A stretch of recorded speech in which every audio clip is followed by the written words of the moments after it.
Hello everyone, ನಮಸ್ತೆ ಎಲ್ರಿಗೂ. Welcome back to my YouTube channel. So ಎಲ್ಲರೂ ಆರಾಮಾಗಿದ್ದೀರಾ ಅಂತ ಅನ್ಕೊಂಡು ನನ್ನ ಇವತ್ತಿನ ವ್ಲಾಗ್ನ ಸ್ಟಾರ್ಟ್ ಮಾಡ್ತಿದ್ದೀನಿ. ಇವತ್ತಿನ ವ್ಲಾಗ್ ಏನಪ್ಪಾ ಅಂತಂದ್ರೆ, ನಾನು ಮೀಶೋ ಬಗ್ಗೆ ಮಾತಾಡಕ್ ಬಂದಿದ್ದೀನಿ. ಮೀಶೋದಲ್ಲಿ ಆಗ್ತಿರುವಂತ ಸ್ಕ್ಯಾಮ್ ಬಗ್ಗೆ ಮಾತಾಡೋದಕ್ಕೆ ಬಂದಿದ್ದೀನಿ. ಇದನ್ನ ವಿಡಿಯೋ ಮಾಡೋದಕ್ಕೆ ತುಂಬಾ ಬೇಜಾರಾಗುತ್ತೆ, ಬಟ್ ಸ್ಟಿಲ್ ಬೇರೆ ಯಾರ್ಯಾರಿಲ್ಲ ಯೂಸ್ ಮಾಡ್ತಿದ್ದಾರೆ, ಆ ಸ್ಕ್ಯಾಮ್ ಬಗ್ಗೆ ಒಂದು ಅಲರ್ಟ್ ಇರ್ಬೇಕಲ್ವಾ, ಸೊ ಅವ್ರಿಗೂ ಗೊತ್ತಾಗ್ಬೇಕಲ್ವಾ. ಸೊ ಹಂಗಾಗಿ ನಾನು ಈ ವಿಡಿಯೋನ ಮಾಡ್ಲೇಬೇಕು ಅಂತ ಡಿಸೈಡ್ ಮಾಡ್ಕೊಂಡು ಮಾಡ್ತಾ ಇದ್ದೀನಿ. ಆಲ್ಮೋಸ್ಟ್ ಯಾರೆಲ್ಲ ನನ್ನ ಯೂಟ್ಯೂಬ್ ಫಾಲೋವರ್ಸ್ ಇದ್ದೀರಾ ಮತ್ತೆ ಇನ್ಸ್ಟಾಗ್ರಾಮ್ ಅಲ್ಲಿ ಫಾಲೋವರ್ಸ್ ಇದ್ದೀರಾ ಗೊತ್ತಿರುತ್ತೆ ಎಲ್ರಿಗೂ ನಾನು ಸ್ಯಾರಿ ಬಿಸ್ನೆಸ್ ನ ಸ್ಟಾರ್ಟ್ ಮಾಡಿದ್ದೆ ಅಂತ.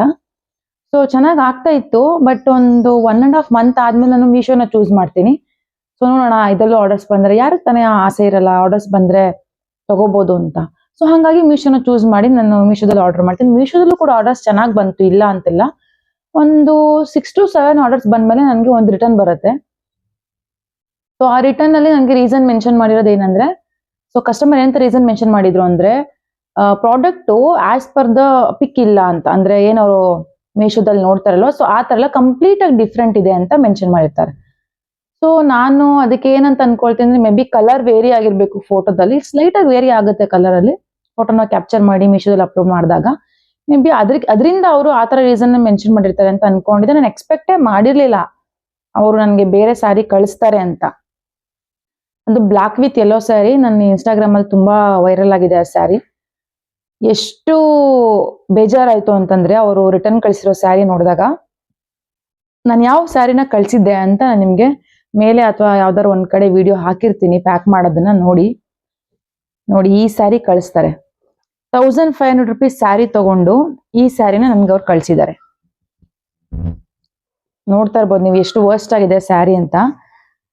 100 ರೂಪಾಯಿ ಕೊಡೋದಕ್ಕೂ ಸಹ ಲಾಯಕ್ಕಿಲ್ಲ ಈ ಸ್ಯಾರಿ. ಗೊತ್ತಿಲ್ಲ ಅವ್ರು ಎಲ್ಲಿಂದ ಪರ್ಚೇಸ್ ಮಾಡ್ಕೊಂಬಂದ್ರು, ಏನ್ ಪರ್ಚೇಸ್ ಮಾಡ್ಕೊಂಬಂದ್ರು ಗೊತ್ತಿಲ್ಲ. ಈ ತರ ಸ್ಯಾರಿ ಕಳ್ಸಿದ್ದಾರೆ.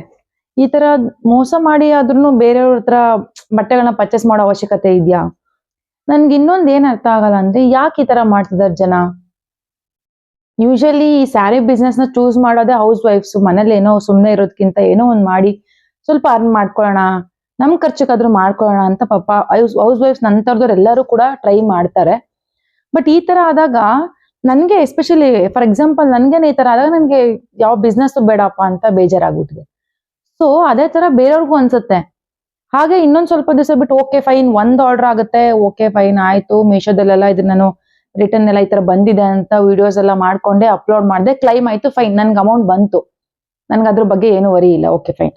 ಯಾಕಂದ್ರೆ ನಾನು ನೀಟಾಗೆಲ್ಲ ಅನ್ಪ್ಯಾಕಿಂಗ್ ವಿಡಿಯೋ, ಪ್ಯಾಕಿಂಗ್ ವಿಡಿಯೋ, ಇದು ಯಾವ ತರ ಆರ್ಡರ್ ರಿಸೀವ್ ಆಯ್ತು ಎಲ್ಲಾನು ವಿಡಿಯೋ ಮಾಡಿ ಇಟ್ಕೊಂಡಿದ್ದೆ, ಎಲ್ಲಾನು ಅಪ್ಲೋಡ್ ಮಾಡಿದೆ. ನಂಗೆ ಮೀಶೋದವ್ರು ಕ್ಲೈಮ್ ಮಾಡಿದ್ರು, ಇದು ಓಕೆ. ಬಟ್ ಇನ್ನೊಂದ್ ಸ್ವಲ್ಪ ದಿವಸ ಆಯ್ತು, ಕ್ಲೈಮ್ ಆಯ್ತಲ್ಲ, ಕ್ಲೈಮ್ ಆಗುತ್ತೆ ಅಂದ್ರೆ ಯಾರು ರಾಂಗ್ ರಿಟರ್ನ್ ಕಳ್ಸಿದ್ರೆ ಏನು, ನನ್ನ ಪಾಡು ನನ್ನ ಸ್ಯಾರಿ ಬಿಸ್ನೆಸ್ ನ ಕಂಟಿನ್ಯೂ ಮಾಡೋಣ ಮೀಶೋದಲ್ಲಿ ಅಂತ ಕಂಟಿನ್ಯೂ ಮಾಡಿದೆ. ಮತ್ತೆ ಅದಾದ್ಮೇಲೆ ನನಗೆ ಒಂದು 5-6 ಆರ್ಡರ್ಸ್ ಬಂತು. ಮತ್ತೆ ಅದ್ರಲ್ಲಿ ಮತ್ತೆ ಒಂದು ರಿಟರ್ನ್ ಬಂತು ನನಗೆ. ಆ ಸ್ಯಾರಿ ಬಂದು 1200 rupees. ನಾನು ಫ್ರಾಂಕ್ ಆಗಿ ಹೇಳ್ತೀನಿ, ನನಗೇನೆ 1200 rupees ಆ ಸ್ಯಾರಿ. ಹೋಲ್ಸೇಲ್ ಅಲ್ಲಿ ತಗೊಂಬಂದಕ್ಕೆ ನನಗೇನೆ 1200 rupees ಬಂದಿದೆ. ಆ ಸ್ಯಾರಿನ ಪರ್ಚೇಸ್ ಮಾಡ್ಕೊಂಡು ಸೇಮ್ ರೀಸನ್, ಇವ್ರು ಏನ್ ರೀಸನ್ ಹಾಕಿದ್ರು ಅದೇ ರೀಸನ್. ಏನ್ ಹಾಕಿದ್ದಾರೆ ಅಂದ್ರೆ, ನನ್ಗೆ ಸ್ಯಾರಿ ಕಂಪ್ಲೀಟ್ ಆಗಿ ಡಿಫ್ರೆಂಟ್ ಆಗಿರೋದು ಬಂದಿದೆ ಅಂತ ಹಾಕಿದ್ದಾರೆ. ಸೊ ನನ್ಗೆ ಅವಾಗ ಡೌಟ್ ಬಂತು, ಓಕೆ ಲಾಸ್ಟ್ ಟೈಮು ಇದೇ ತರ ಹಾಕಿದ್ರು ಕಸ್ಟಮರು, ಸೊ ಇವಾಗ್ಲೂ ಇದೇ ತರ ಹಾಕಿದ್ದಾರೆ ಅಂತಂದ್ರೆ ಇದ್ರಲ್ಲೂ ಏನೋ ಸ್ಕ್ಯಾಮ್ ಆಗುತ್ತೆ, ಪಕ್ಕ 100% ಬೇರೆ ಸ್ಯಾರಿ ಬರುತ್ತೆ ಅಂತ. ಅಟ್ಲೀಸ್ಟ್ ಇವ್ರಾದ್ರೂ ಪರವಾಗಿಲ್ಲ, ಕಂಪ್ಲೀಟ್ ಆಗಿರೋ ಸ್ಯಾರಿ ಕೊಟ್ಟಿದ್ದಾರೆ, ಯೂಸ್ ಮಾಡಿಲ್ದೇ ಇರೋ ಸ್ಯಾರಿ ಕೊಟ್ಟಿದ್ದಾರೆ. ಬಟ್ ಇವ್ರು ನೋಡಿ, ಸೆಕೆಂಡ್ ಟೈಮ್ ನನ್ಗೆ ಆಗಿದ್ದ ಆರ್ಡರು ಜಸ್ಟ್ ಕಲರ್ ಮ್ಯಾಚ್ ಮಾಡಿದ್ದಾರೆ ಅಷ್ಟೇ. ಯಾವ್ದೋ ಹಾಫ್ ಸ್ಯಾರಿ, ಇದು ಹಾಫ್ ಸ್ಯಾರಿ, ಅರ್ಧ ಸ್ಯಾರಿನ ಕಟ್ ಮಾಡಿ ಕಳ್ಸಿದ್ದಾರೆ ನೋಡಿ. ಇಲ್ಲಿ ಫಾಲ್ಸ್ ಹಾಕಿ ಯೂಸ್ ಮಾಡಿದ್ದಾರೆ, ಈ ಸ್ಯಾರಿ ಫಾಲ್ಸ್ ಹಾಕಿ ಯೂಸ್ ಮಾಡಿ ಅರ್ಧ ಸ್ಯಾರಿಲೂ ಕೂಡ ಸ್ಯಾರಿ ಹರಿದೋಗಿದೆ. ಆ ತರ ಸ್ಯಾರಿನ ಕಳ್ಸಿದ್ದಾರೆ. ಓಕೆ ಫೈನ್, ಬಂದಾಗ ಬೇಜಾರಾಯ್ತು ನನಗೆ. ಆಯ್ತು, ಓಕೆ ಆಯ್ತಲ್ಲ ಅಂತ ಹೇಳ್ಬಿಟ್ಟು ವಿಡಿಯೋ ಮಾಡಿ ಇಟ್ಕೊಂಡಿದ್ದೆ ನಾನು. ಕ್ಲೈಮ್ಗೆ ಅಪ್ಲೈ ಮಾಡೋಣ, ಈ ಸರಿ ಕ್ಲೈಮ್ ಆದ್ರೆ ಮಾತ್ರ ನಾನು ನೆಕ್ಸ್ಟ್ ಮೀಶೋದಲ್ಲಿ ಕಂಟಿನ್ಯೂ ಮಾಡೋಣ, ಈ ಸರಿ ಕ್ಲೈಮ್ ಆಗಿಲ್ಲ ಅಂತಂದ್ರೆ ನಾನು ಕಂಟಿನ್ಯೂ ಮಾಡೋದು ಬೇಡ ಅಂತ ಅನ್ಕೊಂಡಿದ್ದೆ. ಯಾಕೆ ಅಂತಂದ್ರೆ, ನಾನು ಫಸ್ಟ್ ಕ್ಲೈಮ್ ವಿಡಿಯೋನ ಒಂದು ವಿಡಿಯೋ ಮಾಡಿ, ರೀಲ್ ವಿಡಿಯೋ ಮಾಡ್ಬಿಟ್ಟು ನಾನು ಇನ್ಸ್ಟಾಗ್ರಾಮ್ ಅಲ್ಲಿ ಹಾಕಿದಾಗ ತುಂಬಾ ಜನ ಕಮೆಂಟ್ ಮಾಡಿದ್ರು, ಏನಂತ, ಮಾಡಬೇಡಿ ಮೀಶೋದಲ್ಲಿ ಬಿಸ್ನೆಸ್ ಮಾಡಬೇಡಿ, ತುಂಬಾ ರಿಟರ್ನ್ಸ್, ಫೇಕ್ ರಿಟರ್ನ್ಸ್ ಬರುತ್ತೆ, and at the same time 1 ಅಥವಾ 2 ಮಾತ್ರ ರೀಫಂಡ್ ಮಾಡ್ತಾರೆ, ಆಮೇಲೆ ಡೆಲಿವರಿ ಪಾರ್ಟ್ನರ್ ಕಾಂಟ್ಯಾಕ್ಟ್ ಮಾಡಿ ಅಂತ ಹೇಳ್ತಾರೆ ಮೀಶೋದವರು, ಕಸ್ಟಮರ್ ಸಪೋರ್ಟ್ ಚೆನ್ನಾಗಿಲ್ಲ, ಮಾಡಬೇಡಿ ಅಂತ ಕಮೆಂಟ್ ಮಾಡಿದ್ರು. ತುಂಬಾ ಜನ ಕಮೆಂಟ್ ಮಾಡಿದ್ದಾರೆ, ನನ್ಗೆ 5,000 ಲಾಸ್ ಆಯ್ತು, 10,000 ಲಾಸ್ ಆಯ್ತು, 15,000 ಲಾಸ್ ಆಯ್ತು ಅಂತ ಹೇಳ್ತಿದ್ದಾರೆ. ಕೇಳಕ್ಕೆನೆ ಬೇಜಾರಾಗುತ್ತೆ. ಅದು ಜಸ್ಟ್ ಮೀಶೋ ಇಂದ ಫೇಕ್ ರಿಟರ್ನ್ಸ್ ಇಂದ ಅಷ್ಟೆಲ್ಲ ಲಾಸ್ ಆಗಿದೆ ಅಂತ ಹೇಳಿದ್ರು. ಸೊ ನಾನೇನ್ ಮಾಡಿದೆ, ಓಕೆ ಇದನ್ನ ಇವಾಗ ರೀಫಂಡ್ ಹಾಕೋಣ, ನೋಡೋಣ ಏನಾಗುತ್ತೆ ಅಂತ. ಓಕೆ ಅಂತ ರೀಫಂಡ್ ಎಲ್ಲ ಅಪ್ಲೈ ಮಾಡಿದೀನಿ. ಕಸ್ಟಮರ್ ಕೇರ್ ಇಂದ ಕಾಲ್ ಬಂತು, ಈ ತರ ನೀವು ರೀಫಂಡ್ ಅಪ್ಲೈ ಮಾಡಿದ್ರ ಅಲ್ವಾ ಅಂತ. ಓಕೆ ಹೌದು ಅಂತ ಹೇಳ್ದೆ. ರಿಜೆಕ್ಟ್ ಮಾಡಿದ್ದಾರೆ, ನಂದು ಕ್ಲೈಮ್ ಅಪ್ಲೈ ಮಾಡಿದ್ರೆ ರಿಜೆಕ್ಟ್ ಮಾಡಿದ್ದಾರೆ. ಏನಕ್ಕೆ ಅಂತ ಕೇಳಿದ್ರೆ, ನಾನು ನೀಟಾಗಿ ವಿಡಿಯೋ ಮಾಡಿದೀನಿ. ಜಸ್ಟ್ ಬಿಕಾಸ್ ನಾನು 4 ಸೈಡು ತೋರಿಸ್ಬೇಕಾಗಿತ್ತಂತೆ. ನಾನು ಓಪನ್ ಮಾಡೋದಕ್ಕಿಂತ ಮುಂಚೆ ಇದೇನ್ ಫೇಕ್ ರಿಟರ್ನ್ ಬಂದಿತ್ತಲ್ಲ, ಈ ರಿಟರ್ನ್ ಬರೋದನ್ನ ನಾನು ಓಪನ್ ಮಾಡಿ ತೋರ್ಸೋಕ್ಕಿಂತ ಮುಂಚೆ 4 ಸೈಡುನು ತೋರಿಸ್ಬೇಕಾಗಿತ್ತಂತೆ, ಫ್ರಂಟು ಬ್ಯಾಕು ಎಲ್ಲ ನೀಟಾಗಿ. ಸೊ ನಾನು ಅವ್ರಿಗೆ ಎಕ್ಸ್ಪ್ಲೈನ್ ಮಾಡ್ತಾ ಇದ್ದೀನಿ, ಸ್ಕ್ಯಾಮ್ ನನ್ನ ಕಡೆಯಿಂದ ಆಗಿರೋದಲ್ಲ, ಕಸ್ಟಮರ್ ಕಡೆಯಿಂದ ಆಗಿರೋದು. ನಾನು ಯಾಕೆ ಎಲ್ಲಾನು ತೋರಿಸಿ ವಿಡಿಯೋ ಮಾಡ್ಬೇಕು? ಜಸ್ಟ್ ಅನ್ಪ್ಯಾಕಿಂಗ್ ವಿಡಿಯೋ ನಾನು ಮಾಡ್ಕೊಂಡಿದೀನಿ. ರಿಸೀವ್ ಆಗಿದ ತಕ್ಷಣ ನಾನೇನು ಯಾವ್ದನ್ನು ಸ್ಕ್ಯಾಮ್ ಮಾಡ್ತಾ ಇಲ್ಲ ಇಲ್ಲಿ.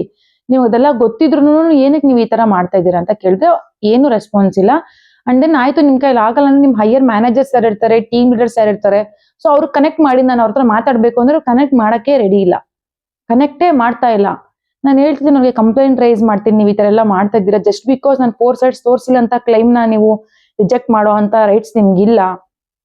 ನೀವು ಬೇರೆ ಯಾರಿದ್ದಾರೆ ಹೈಯರ್ ಅಥಾರಿಟಿ, ಅವ್ರ ಕಾಲ್ ನ ಕನೆಕ್ಟ್ ಮಾಡಿ ನಾನು ಮಾತಾಡ್ತೀನಿ, ಅವ್ರು ರೆಡಿನೇ ಇಲ್ಲ ಕಾಲ್ ಕನೆಕ್ಟ್ ಮಾಡೋದಕ್ಕೆ. ಕೊನೆ ನಾನು ಕಂಪ್ಲೇಂಟ್ ಮಾಡ್ತೀನಿ ಅಂತ ತಕ್ಷಣ ಮಾಡ್ಕೊಳ್ಳಿ ಅಂತ ಕಾಲ್ ಡಿಸ್ಕನೆಕ್ಟ್ ಮಾಡಿದ್ರು ಅವರು.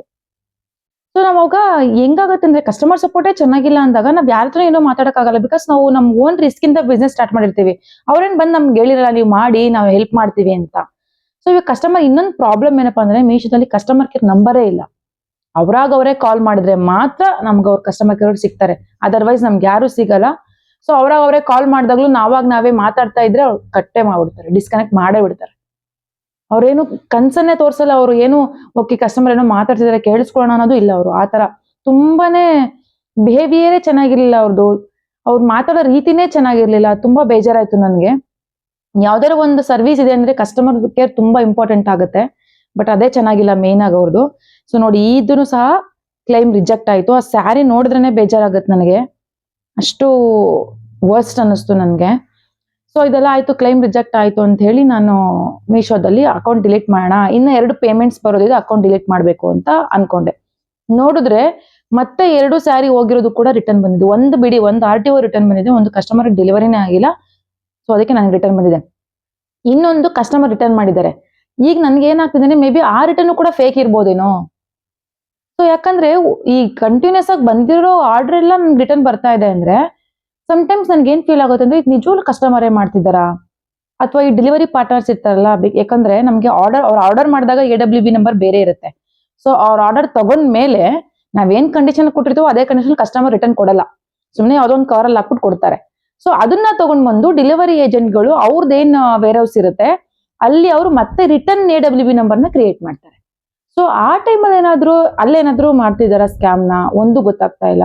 ಬಟ್ ಒಂದೊಂದ್ಸರಿ ಅನ್ಸುತ್ತೆ, ಸ್ಕ್ಯಾಮ್ ಮಾಡೋ ಅಂತ ಕಸ್ಟಮರ್ ಒಬ್ರಿರ್ಬೋದು, ಇಬ್ರಿರ್ಬೋದು, ಎಷ್ಟೊಂದ್ ಜನ ಹೆಣ್ಮಕ್ಳಿಗೆ, ಎಷ್ಟೊಂದ್ ಜನ ರೀಸೆಲ್ಲರ್ಸ್ಗೆ ಈ ತರ ಆಗ್ತಿದೆ ಅಂದಾಗ, ಸೊ ಇದು ಮೇ ಬಿ ಏಜೆಂಟ್ಸ್ ಇಂದನೂ ಆಗಿರ್ಬೋದು, ಮಧ್ಯೆ ಏನು ಈ ಡೆಲಿವರಿ ಪಾರ್ಟ್ನರ್ಸ್ ವೇರ್ ಹೌಸ್ ಅಲ್ಲಿ ಎಕ್ಸ್ಚೇಂಜ್ ಮಾಡ್ತಾರಲ್ಲ, ಸೊ ಅವರಿಂದನೂ ಆಗಿರ್ಬಹುದು ಅಂತ ನನ್ಗನ್ಸುತ್ತೆ. ಬಟ್ ಯಾರಿಂದನೇ ಆಗಿರ್ಲಿ, ಆಕ್ಚುಲಿ ನಾನು ಮೀಶೋದವ್ರು ಕಾಲ್ ಮಾಡಿದಾಗ ನಾನು ಕಂಪ್ಲೀಟ್ ಆಗಿ ಕೇಳಿದೀನಿ, ಆಯ್ತು ನೀವೆಲ್ಲ ಕ್ಲೈಮ್ ಅಪ್ರೂವ್ ಮಾಡ್ತೀರಾ, ಒಂದೊಂದು ರಿಜೆಕ್ಟ್ ಮಾಡ್ತೀರಾ, ಓಕೆ ಫೈನ್. ಬಟ್ ಅದು ಯಾರ ಕಡೆಯಿಂದ ಆಗಿದೆ, ಕಸ್ಟಮರ್ ಕಡೆಯಿಂದ ಆಗಿದ್ಯಾ, ಈ ಏಜೆಂಟ್ಗಳ ಕಡೆಯಿಂದ ಆಗಿದ್ಯಾ, ನೀವು ಚೆಕ್ ಮಾಡಿದೀರಾ, ಚೆಕ್ ಮಾಡಿ ಅವ್ರಿಗೆ ಏನಾದ್ರು ಪನಿಷ್ಮೆಂಟ್ ಅಥವಾ ಪೆನಲ್ಟಿ ಏನಾದ್ರು ಕೊಟ್ಟಿದ್ದೀರಾ, ಸೊ ಅದಾದ್ರೂ ಏನಾದ್ರು ಪ್ರೂಫ್ ಇದೆಯಾ ಹೇಳಿದ್ರೆ ಅವ್ರು ಏನು ಹೇಳಕ್ ರೆಡಿ ಇಲ್ಲ. ಆಮೇಲೆ ಇನ್ನೊಂದ್ ಏನಪ್ಪಾ ಅಂದ್ರೆ, ಮೀಶೋದಲ್ಲಿ ಒಂದೇ ಒಂದು ಆಪ್ಷನ್ ಬೇಕಾಗಿತ್ತು ರೀಸೇಲರ್ಸ್ಗೆ, ಏನಂತ ಅಂದ್ರೆ ರಿಟರ್ನ್ ನೋ ರಿಟರ್ನ್ಸ್ ಅವೈಲಬಲ್ ಅಂತ ಇರ್ಬೇಕಾಗಿತ್ತು. ಅಂದ್ರೆ ರಿಟರ್ನ್ ಓನ್ಲಿ ಫಾರ್ ಎಕ್ಸ್ಚೇಂಜ್ಗೆ ರಿಟರ್ನ್ ಅವೈಲಬಲ್ ಇರುತ್ತೆ. ಸೊ ಒಂದ್ಸರಿ ಬೈ ಮಾಡಿದ್ರೆ ರಿಟರ್ನ್ ಅವೈಲಬಲ್ ಇರಲ್ಲ ಅನ್ನೋ ಒಂದು ಆಪ್ಷನ್ ಇದ್ದಿದ್ರೆ ಇಷ್ಟೆಲ್ಲ ಆಗ್ತಾನೆ ಇರಲಿಲ್ಲ. ಬಟ್ ಮೀಶೋದವ್ರು ಅದನ್ನ ಆ ಆಪ್ಷನ್ ಕೊಟ್ಟಿಲ್ಲ. ಇನ್ ಕೇಸ್ ನಾವೇನಾದ್ರು ಸಬ್ಸ್ಕ್ರಿಪ್ಷನ್ ತಗೊಂಡು ಬೇರೆ ಪೇ ಮಾಡಿ ತಗೋತೀವಿ ಅಂದ್ರೂ ಕೂಡ ಆ ಆಪ್ಷನ್ನೇ ಇಲ್ಲ ಮೀಶೋದಲ್ಲಿ. ಸೊ ಅದಕ್ಕೋಸ್ಕರನೇ ನಾನು ವಿಡಿಯೋ ಮಾಡಿದ್ದು. ಯಾರ್ಯಾರೆಲ್ಲ ಮೀಶೋದಲ್ಲಿ ಬಿಸ್ನೆಸ್ ಮಾಡ್ಬೇಕು ಅಂತ ಅನ್ಕೊಂಡಿದೀರಾ, ಇನ್ನ ಇವಾಗ ಸ್ಟಾರ್ಟ್ ಮಾಡಿದೀರಾ ಬಿಸ್ನೆಸ್, ದಯವಿಟ್ಟು ಸ್ಟಾರ್ಟ್ ಮಾಡಕ್ ಹೋಗ್ಬೇಡಿ. ಈ ತರ ಫೇಕ್ ರಿಟರ್ನ್ಸ್ ಬರ್ತಾ ಇರುತ್ತೆ. ಆಲ್ಮೋಸ್ಟ್ ಇವಾಗ ನನ್ಗೆ 3000 ಲಾಸ್ ಆಗಿದೆ. ಸೊ ಜಸ್ಟ್ 3000 ಅಂತ ಅನ್ನಿಸ್ಬೋದು, ಬಟ್ ಅದೇ ಬೇರೆಯವ್ರು ಕೇಳಿದಾಗ 15,000 ಲಾಸ್ ಆಯ್ತು, 10,000 ಲಾಸ್ ಆಯ್ತು ಅಂತ ಕೇಳಿದಾಗ ಬೇಜಾರಾಗುತ್ತೆ. ಬಟ್ 3000 ಕೂಡ ಅಮೌಂಟ್ ಏನೆ. ಅದಕ್ಕೆ ಯಾರು ಕೂಡ ಚೂಸ್ ಮಾಡಕ್ ಹೋಗ್ಬೇಡಿ, ತುಂಬಾ ಲಾಸ್ ಆಗುತ್ತೆ. ಸುಮ್ನೆ ನಾವೇ ಹೋಗಿ ನಮ್ದು ದುಡ್ಡನ್ನ ಲಾಸ್ ಮಾಡ್ಕೊಳ್ಳೋದ್ರಲ್ಲಿ ಯಾವುದೇ ಅರ್ಥ ಇಲ್ಲ. ಹಾಗೆ ಶೇರ್ ಮಾಡಿ ಇದನ್ನ ಆದಷ್ಟು ವಿಡಿಯೋನ, ಯಾರ್ಯಾರೆಲ್ಲ ಬಿಸ್ನೆಸ್ ಮಾಡ್ಬೇಕು ಅಂತ ಅನ್ಕೊಂಡಿದ್ರೆ ಪಾಪ ಅವ್ರಿಗೆಲ್ಲ ತಲುಪ್ಲಿ ವಿಡಿಯೋ. ಸೊ ಅಟ್ಲೀಸ್ಟ್ ಅವಾಗ ಅವ್ರಿಗೊಂದು ಅವೇರ್ನೆಸ್ ಬರುತ್ತೆ, ಓಕೆ ಇದೆಲ್ಲ ಮಾಡೋದ್ ಬೇಡ ಅಂತ. ನಾನು ಕೂಡ ತುಂಬಾ ವಿಡಿಯೋಗಳನ್ನ ನೋಡಿದ್ದೆ ಮೀಶೋದವ್ರದ್ದು. ಬಟ್ ಆದ್ರೂ ಸ್ಟಿಲ್ ಎಲ್ಲರಿಗೂ ಒಂದೇ ತರ ಆಗಲ್ಲ ಅಲ್ಲ ಅಂತ ನಾನು ಮನ್ಸ್ ಮಾಡಿ ಟ್ರೈ ಮಾಡಿದೆ. ಬಟ್ ಆಯ್ತು ಅದು. ಸೊ ಓನ್ ಎಕ್ಸ್ಪೀರಿಯನ್ಸ್ ಇಂದ ಹೇಳ್ತೀನಿ. ಇವಾಗ ಒಂದು ರಿಟರ್ನ್ ಬರೋದಿದೆ ನನಗೆ, ಆ ರಿಟರ್ನ್ ಕೂಡ ಫೇಕೇ ಇತ್ತು ಏನಿತ್ತು ಅಂತ ನೋಡ್ಕೊಂಡು ನಾನು ಈ ಮೀಶೋ ಸೆಲ್ಲರ್ ಅಂತ ಅಕೌಂಟ್ ಅಂತ ಏನ್ ಕ್ರಿಯೇಟ್ ಮಾಡಿದೀನಿ ಆ ಅಕೌಂಟ್ ನ ಡಿಲೀಟ್ ಮಾಡ್ತಾ ಇದ್ದೀನಿ. ಈ 2 ಸೀರೆದು ಒರಿಜಿನಲ್ ಸೀರೆ ನಾನು ಏನ್ ಕಳ್ಸಿದೆ ಅಲ್ವಾ, ಅದನ್ನ ಪ್ಯಾಕಿಂಗ್ ವಿಡಿಯೋ ನಾನು ನಿಮ್ಗೆ ತೋರಿಸ್ತೀನಿ. ನಿಮ್ಗೆ ಗೊತ್ತಾಗುತ್ತೆ ಆ ಸೀರೆಗೂ ಈ ಸೀರೆಗಳಿಗೂ ಎಷ್ಟು ಡಿಫ್ರೆನ್ಸ್ ಇದೆ, ಅವ್ರು ಯಾವ ಲೆವೆಲ್ ಮ್ಯಾಚ್ ಮಾಡಿ ಕಳ್ಸಿದ್ದಾರೆ ಅಂತ. ಸೊ ಎಲ್ರಿಗೂ ವಿಡಿಯೋ ಇಷ್ಟ ಆಗಿದೆ ಅಂತ ಅನ್ಕೊಳ್ತೀನಿ. ಇಷ್ಟ ಆಗಿದ್ರೆ ಲೈಕ್ ಮಾಡಿ, ಶೇರ್ ಮಾಡಿ, ಹಾಗೆ ಸಬ್ಸ್ಕ್ರೈಬ್ ಮಾಡೋದನ್ನ ಮರಿಬೇಡಿ.